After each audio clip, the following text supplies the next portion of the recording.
Ramai orang tak tahu yang body kita ni ada bakteria lebih banyak daripada sel kita sendiri. Sampai 100 trilion ada bakteria, virus semua ni. Okay?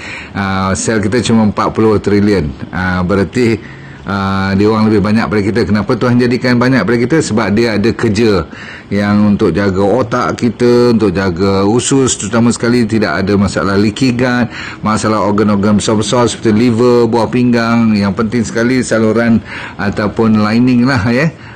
You punya usus tu selalu rosak kan.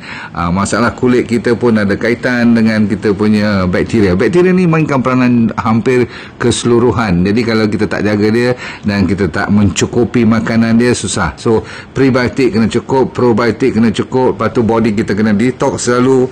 Kena ada milk thistle tu untuk liver. Kena ada fruits and vegetable yang berpuluh-puluh jenis. Sebab tu saya keluarkan apa yang dinamakan bioserat. Dan bila dah dimasukkan ke dalam air, jangan air panas ya, air sejuk, warnanya strawberry.